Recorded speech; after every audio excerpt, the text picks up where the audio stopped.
మాకేం సంబంధం అనుకుంటున్నారేమో కానీ, మాకైతే ఉద్యోగాలు ఉన్నాయి అనుకుంటున్నారేమో కానీ భవిష్యత్తు చాలా ప్రమాదకరంగా ఉందని మీకు చెప్పడం కోసం మాత్రమే రావడం జరిగింది.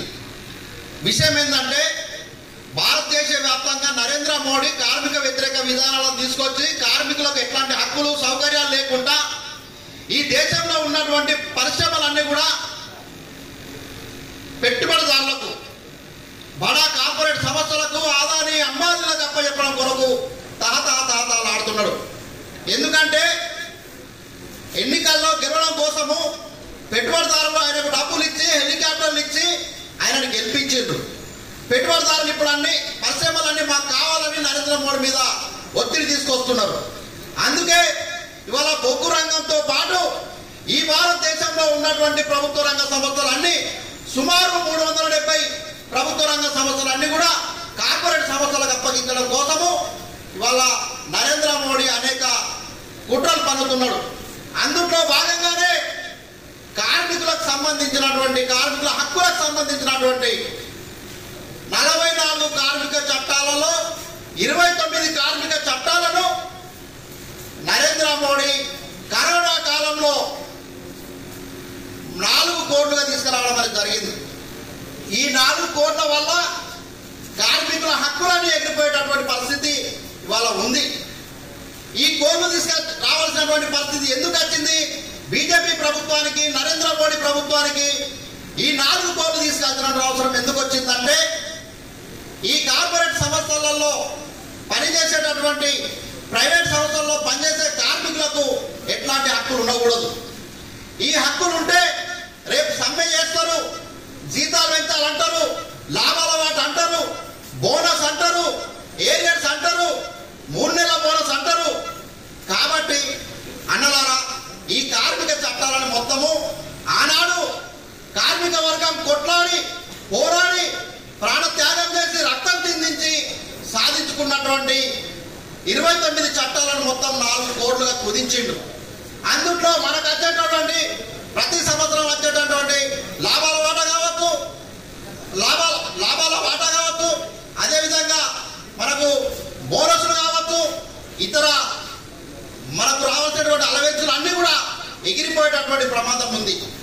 ఈ బొగ్గుబాయలు కనుమరుగయ్యేటటువంటి ప్రమాదం ఉంది. భారతదేశ వ్యాప్తంగానే కార్పొరేట్ సంస్థలకు, ఇవాళ మెడికల్ మందుల సంస్థలకు మన సింగరేణి ఏదైతే పెట్టుబడి పెట్టి కనుగొన్నటువంటి బొగ్గు బ్లాకులన్నింటినీ ఇవాళ ఒక్కొక్కటి వేలం వేస్తూ ఉన్నాడు. 250 బొగ్గు బ్లాకులను ప్రైవేట్ సంస్థలకు ఇవ్వడం కొరకు ఇట్లా వేలం వేసి పడేసిండు. డబ్బులు మనై కనుగొన్న మనము ఇవాళ మన డబ్బులతో కనుగొన్నటువంటి సంస్థలన్నీ ప్రైవేట్ వాడికి ఎందుకు అప్పగించాలో మీరు చెప్పాలా. అందుట్లో పనిచేయడం కోసం రేపు ఈ ఎట్లాంటి హక్కులు సౌకర్యాలు లేకుండా పని ఒకసారి కార్మికుడు అపాయింట్మెంట్ అయితే ఇప్పుడు 30-35 సంవత్సరాలు 40 సంవత్సరాలు పనిచేస్తున్నాడు. భవిష్యత్తులో అది ఉండదు. ఇవాళ మనము చికాగో అమరత్వం పోరాటం వల్ల 8 గంటల పని దినాన్ని అనుభవిస్తున్నాం. భవిష్యత్తులో 8 గంటల పని ఉండదు. కనీస భద్రత, క్యాంటీన్, వాటరు ఇట్లాంటి అన్ని రేపు ఎగిరిపోతున్నాయి. ఈ దేశవ్యాప్తంగా వస్తున్నటువంటి మార్పుల్లో భాగంగా మనం కూడా ఇక్కడ ఈ నరేంద్ర మోడీ కార్మిక వ్యతిరేక విధానంగా నిలబడాల్సిన అవసరం ఉంది. అందుకే దేశవ్యాప్తంగా ఉన్న చిన్న చిత్తక ఒక 10-15 కార్మిక సంఘాలు కూర్చొని నరేంద్ర మోడీ చేస్తున్నటువంటి కార్మిక వ్యతిరేక విధానాలకు వ్యతిరేకంగా జూలై 9న సమ్మె పిలిపించడం జరిగింది.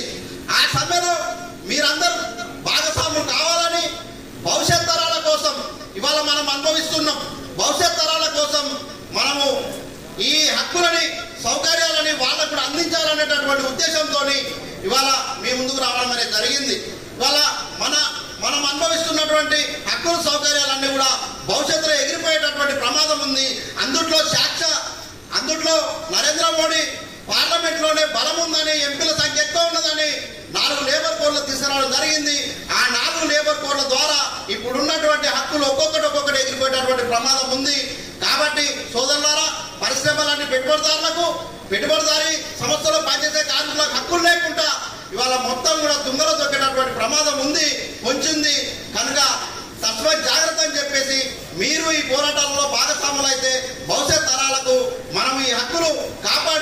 అనేటటువంటి పరిస్థితి ఉంటుంది కనుక మీరంతా సమ్మెలో పాల్గొనాల్సి ఉంటుంది. ఎందుకంటే ఇప్పుడు మనం చూస్తున్నాం, మీ పక్కకే కాంట్రాక్ట్ కార్మికులు పనిచేస్తున్నారు. రూపోల్ట్లో కానీ, టింబర్ యార్డ్లో కానీ, అదేవిధంగా హౌస్ కీపింగ్లో కానీ, క్యాంటీన్లో కానీ, ఇట్లా అనేక రకాల కాంట్రాక్ట్ కార్మికుల జీతాలు ఏంది, వాళ్ళ పరిస్థితి ఏందో మీరు ఒకసారి ఆలోచన చేయండి. వాళ్ళంతా కూడా మన ప్రాంత వాసులే కదా, మన పిల్లలే కదా. మరి మేము అడుగుతున్నాం సింగరేణిని, ఈ సింగరేణి సంస్థలో పనిచేసినప్పుడు నువ్వు కాంట్రాక్ట్ కార్మికులకు ఒక వేతనము, పర్మనెంట్ కార్మికులకు ఒక వేతనం ఇవ్వాల్సిన పరిస్థితి ఎందుకు ఏర్పడ్డది? అదేవిధంగా ఇవాళ సమాన పనికి సమాన వేతనం అనే చట్టం ఉన్నది మన కార్మిక చట్టాలలో. ఇవాళ దాన్ని కూడా కుదించిండు. ఇవాళ కాంట్రాక్ట్ కార్మికులకు సమాన పని అందించేటటువంటి పరిస్థితి దేశానికి లేదు. సుప్రీంకోర్టు కూడా తీర్పు ఇచ్చింది, కాంట్రాక్ట్ కార్మికులకు కూడా సమాన వేతనం ఇవ్వండి ఇచ్చింది. ఇస్తున్నారా? ఇవ్వట్లేదు. ప్రభుత్వాలు చాలా దుర్మార్గంగా ఉన్నాయి కనుక ఈ హక్కులను మనం కాపాడుకునేటటువంటి అవసరం ఉంది కనుక మనము ఖచ్చితంగా ఈ సమ్మెలో పాల్గొనాల్సి ఉంటుంది. ఎందుకంటే సోదరులారా, నరేంద్ర మోడీ వ్యవసాయాన్ని కూడా కార్పొరేటీకరణ చేస్తారంటే రైతాంగం ఢిల్లీ పరిసర ప్రాంతంలో సుమారు 365 రోజులు, సంవత్సరం కంటే పైగా 750 మంది రైతులు చచ్చిపోయినప్పటికీ కూడా నిక్కచ్చిగా నిలబడి నరేంద్ర మోడీ ప్రభుత్వానికి చెప్పబెట్టుగా నిలబడి గుద్దితే ఇవాళ నరేంద్ర మోడీ దిగొచ్చి నాకు తప్పైందని ఆ చట్టాలను వెతికి తీసుకొచ్చాడు. చెట్టుకొకరు పుట్టకొకరు గ్రామాలలో ఉండేటటువంటి రైతాంగమే ఇవాళ నరేంద్ర మోడీ చుక్కలు చూపించి 3 రైతాంగ చట్టాలని రద్దు చేసుకున్నారు. కానీ మన శక్తి సామర్థ్యాలు ఉన్నాయి, చదువుకున్నటువంటి వాళ్ళము, మనకు అనేక రకాలుగా తెలిసినటువంటి వాళ్ళము. ఇవాళ మనం సైలెంట్ గా పోతే పోనీలే అని కూర్చుంటే ఇవాళ గతంలో మనకు రక్తార్పణ చేసి తీసుకొచ్చినటువంటి కార్మికులకు కూడా మనము మోసం చేసినటువంటి వాళ్ళం అవుతాం. కాబట్టి మనం అన్నలారా, ఈ 4 కార్మిక చట్టాల విషయంలో మీరు తెలుసుకోండి. మా సికిందర్ దగ్గర బుక్స్ కూడా ఉన్నాయి, అవసరమైతే కొనుక్కోండి, చదవండి. ఎంత ప్రమాదకరంగా ఉన్నాయో. రేపు భవిష్యత్తులో కార్మికులు ఎట్లాంటి హక్కులు సౌకర్యాలు లేకుండా పొమ్మంటే పోవాలి, రమ్మంటే రావాలి, మన డ్యూటీ చేయమంటే చేయాలి. అట్లా ప్రమాదకరమైనటువంటి పరిస్థితులు ఉన్నాయి. కాబట్టి మీరు మరొకసారి ఆలోచించాలని చెప్పేసి ఈ అవకాశం ఇచ్చినటువంటి మా జేఏసీ నాయకత్వానికి, అదేవిధంగా ఈ 7A బాయిలో పనిచేస్తున్నటువంటి కార్మిక అంగులకు అందరికీ మరొకసారి IFTU జేఏసీ తరఫున విప్లవ ధన్యవాదాలు తెలియజేస్తూ ముగిస్తుంది. తెలంగాణ సింగరేణి ఉద్యోగుల సంఘం ఏరియా వైస్ ప్రెసిడెంట్ కామ్రేడ్ సంపాదన గారు ఒక 5 నిమిషాలలో